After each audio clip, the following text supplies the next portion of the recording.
18वां अध्याय वानप्रस्थ और सन्यासी के धर्म। भगवान श्री कृष्ण कहते हैं, प्रिय उद्धव, यदि गृहस्थ मनुष्य वानप्रस्थ आश्रम में जाना चाहे तो अपनी पत्नी को पुत्रों के हाथ सौंप दे अथवा अपने साथ ही ले ले और फिर शांत चित्त से अपनी आयु का तीसरा भाग वन में ही रहकर व्यतीत करे। उसे वन के पवित्र कंद मूल और फलों से ही शरीर निर्वाह करना चाहिए। वस्त्र की जगह वृक्षों की छाल पहने अथवा घास पात और मृगशाला से ही काम निकाल ले। केश रोवे, नख और मूछ दाढ़ी रूप शरीर के मल को हटावे नहीं। दातुन न करे, जल में घुसकर त्रिकाल स्नान करे और धरती पर ही पड़े रहे।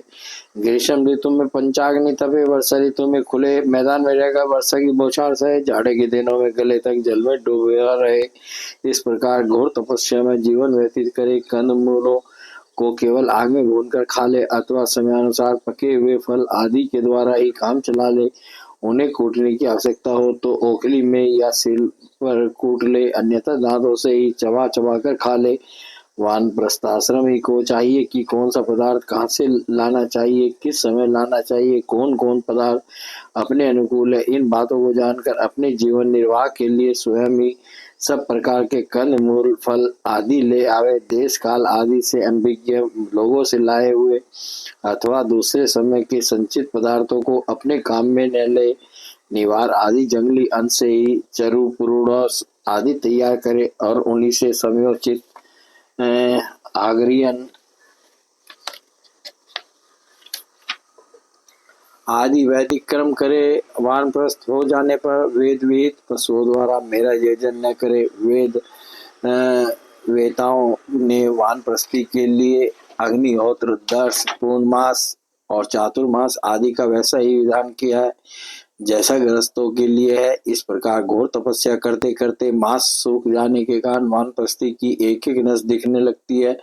वह इस तपस्या के द्वारा मेरी आराधना करके पहले तो ऋषियों के लोक में जाता है और वहां से फिर मेरे पास आ जाता है, क्योंकि तप मेरा ही स्वरूप है। प्रिय उद्धव, जो पुरुष बड़े कष्ट से किए हुए और मोक्ष देने वाले इस महान तपस्या को स्वर्ग, ब्रह्मलोक और आदि छोटे मोटे फलों की प्राप्ति के लिए करता है, उससे बढ़कर मूर्ख और कौन होगा। इसलिए तपस्या का अनुष्ठान निष्काम भाव से ही करना चाहिए। प्यारे उद्धव, वानप्रस्थी जब अपने आश्रमोचित नियमों का पालन करने में असमर्थ हो जाए, बुढ़ापे के कारण उसका शरीर कांपने लगे, तब यज्ञाग्नियों को भावना के द्वारा अपने अंतःकरण में आरोपित कर ले और अपना मन मुझ में लगाकर अग्नि में प्रवेश कर जाए। यह विधान केवल उनके लिए है जो विरक्त नहीं है।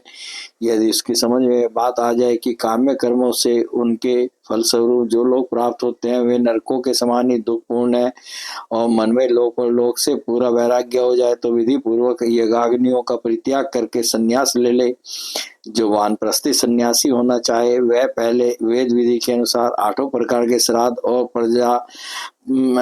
प्राजापत्य यज्ञ से मेरा यजन करे। इसके बाद अपना सर्वस्व ऋतु को दे दे, यज्ञाग्नियों को अपने प्राणों में लीन कर ले और फिर किसी भी स्थान, वस्तु और व्यक्तियों की अपेक्षा न रखकर स्वच्छंद विचरण करे। उद्धव जी, जब ब्राह्मण संन्यास लेने लगता है तब देवता लोग स्त्री पुत्र आदि सगे संबंधियों का रूप धारण करके उसके संन्यास ग्रहण में विघ्न डालते हैं। वे सोचते हैं कि अरे यह तो हम लोगों की अवहेलना कर हम लोगों को लांग कर परमात्मा को प्राप्त होने जा रहा है। यदि सन्यासी वस्त्र धारण करे तो केवल लंगोटी लगा ले और अधिक से अधिक उसके ऊपर एक छोटा सा टूडा लपेट ले कि जिसमें लंगोटी ढक जाए, तथा आश्रमोचित दंड और कमंडलों के अतिरिक्त और कोई भी वस्तु अपने पास न रखे। यह नियम आपत्ति काल को छोड़कर सदा के लिए है। नेत्रों से धरती देखकर पैर रखे, कपड़े से छानकर जल पिए और मुंह से प्रत्येक बात सत्यपूत सत्य से पवित्र हुई हो निकाले और शरीर से जितने भी काम करे बुद्धि पूर्वक सोच विचार कर ही करे। वाणी के द्वारा मौन, शरीर के लिए निश्चेष्ट स्थिति और मन के लिए प्राणायाम दंड है। जिसके पास ये तीनों दंड नहीं है वह केवल शरीर पर बांस के दंड धारण करने से दंडी स्वामी नहीं हो जाता। सन्यासी को चाहिए कि जातिच्युत और गोघाती आदि पतितों को छोड़कर चारों वर्णों की भिक्षा ले। केवल अनिश्चित 7 घरों से जितना मिल जाए उतने से ही संतोष कर ले। इस प्रकार भिक्षा लेकर बस्ती के बाहर जलाशय पर जाए, वहां हाथ पैर धोकर जल के द्वारा भिक्षा पवित्र कर ले, फिर शास्त्रोक्त पद्धति से जिन्हें भिक्षा का भाग देना चाहिए उन्हें देकर जो कुछ बचे उसे मौन होकर खा ले, दूसरे समय के लिए बचा कर न रखे और न अधिक मांग कर ही लाए। सन्यासी को पृथ्वी पर अकेले ही विचरना चाहिए, उसकी कहीं भी आसक्ति न हो, सब इंद्रिया अपने वश में हो, वह अपने आप में ही मस्त रहे, आत्म प्रेम में ही तन्मय रहे, प्रतिकूल से प्रतिकूल परिस्थितियों में भी धैर्य रखे और सर्वत्र समान रूप से स्थित परमात्मा का अनुभव करता रहे। सन्यासी को निर्जन और निर्भय एकांत स्थान में रहना चाहिए, उसका हृदय निरंतर मेरी भावना से विशुद्ध बना रहे, वह अपने आप को मुझसे अभिन्न और अद्वितीय अखंड के रूप में चिंतन करे, वह अपनी ज्ञान निष्ठा से चित्त के बंधन और मोक्ष पर विचार करे, तथा निश्चय करे कि इंद्रियों का विषयों के लिए विक्षिप्त होना, चंचल होना बंधन है और उनको संयम में रखना ही मोक्ष है।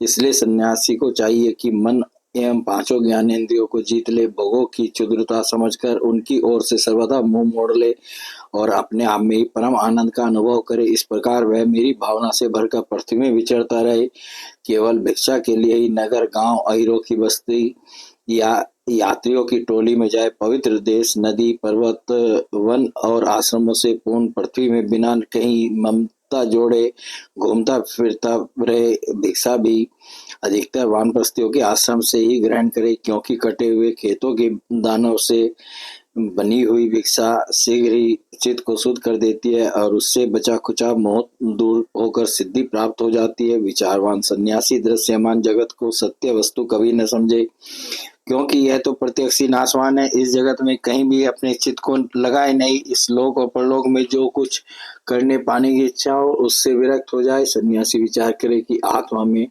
जो मन, वाणी और प्राणों का संघात रूप यह जगत है वह सारा का सारा माया ही है। इस विचार के द्वारा इसका बाध करके अपने स्वरूप में स्थित हो जाए और फिर कभी उसका स्मरण भी न करे। ज्ञान निष्ठ, विरक्त, मुमुक्षु और मोक्ष की भी अपेक्षा न रखने वाला मेरा भक्त आश्रमों की मर्यादा में बद्ध नहीं है, वह चाहे तो आश्रमों और उनके चिन्हों को छाड़कर वे शास्त्र के विधि निषेधों से परे होकर स्वच्छंद विचरे, वह बुद्धिमान होकर भी बालकों के समान खेले, निपुण होकर भी जड़वत रहे, विद्वान होकर भी पागल की तरह बातचीत करे और समस्त वेद विधियों का जानकार होकर भी पशुवृत्ति से अनियत आचार वान रहे। उसे चाहिए कि वेदों के कर्म कांड भाग की व्याख्या में न लगे, पाखंड न करे, तर्क वितर्क से बचे और जहाँ कोरा वाद विवाद हो रहा हो वहाँ कोई पक्ष न ले। वह इतना धैर्यवान हो कि उसके मन में किसी भी प्राणी से उद्वेग न हो और वह स्वयं भी किसी प्राणी को उद्विग्न न करे,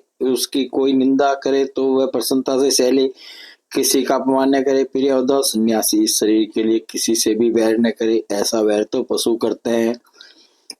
जैसे एक ही चंद्रमा जल से भरे हुए विभिन्न पात्रों में अलग अलग दिखाई देता है, वैसे ही एक ही परमात्मा समस्त प्राणियों में और अपने में भी स्थित है। सबकी आत्मा तो एक ही है ही, पंचभूतों से बने हुए शरीर भी सबके एक ही हैं, क्योंकि सब पांच भूत भौतिक ही तो है।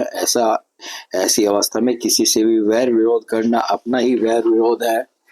प्रिय उद्धव, सन्यासी को किसी दिन यदि समय पर भोजन न मिले तो उसे दुखी नहीं होना चाहिए और यदि बराबर मिलता रहे तो हर्षित न होना चाहिए।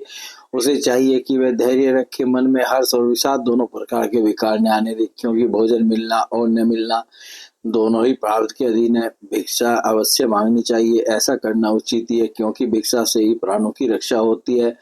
प्राण रहने से तत्व का विचार होता है और तत्व विचार से तत्व ज्ञान होकर मुक्ति मिलती है। सन्यासी को प्रारब्ध के अनुसार अच्छी या बुरी जैसी भी भिक्षा मिल जाए उसी से पेट भर ले, वस्त्र और बिछौने भी जैसे मिल जाए उन्हीं से काम चला ले, उनमें अच्छेपन या बुरेपन की कल्पना न करे। जैसे मैं परमेश्वर होने पर भी अपनी लीला से ही सोच आदि शास्त्रोक्त नियमों का पालन करता हूँ, वैसे ज्ञाननिष्ठ पुरुष भी सोच, आचमन, स्नान और दूसरे नियमों का लीला से ही आचरण करे। वह शास्त्र विधि के अधीन होकर विधि किंकर होकर न करे, क्योंकि ज्ञाननिष्ठ पुरुष को भेद की प्रतीति ही नहीं होती, जो पहले थी वह भी मुझ सर्वात्मा के साक्षात्कार से नष्ट हो गई और यदि कभी कभी मरण पर्यंत बाधित भेद की प्रतीति भी होती है तब भी देहपात हो जाने पर वह मुझसे एक हो जाता है। उद्धव जी, यह तो हुई ज्ञानवान की बात, अब केवल वैराग्यवान की बात सुनो। जितेंद्रिय पुरुष जब यह निश्चय हो जाए कि संसार के विषयों के भोग का फल दुखी दुख है तब वह विरक्त हो जाए, और यदि वह मेरी प्राप्ति के साधनों को न जानता हो तो भगवत चिंतन में तन्मय रहने वाले ब्रह्मनिष्ठ सदगुरु की शरण ग्रहण करे।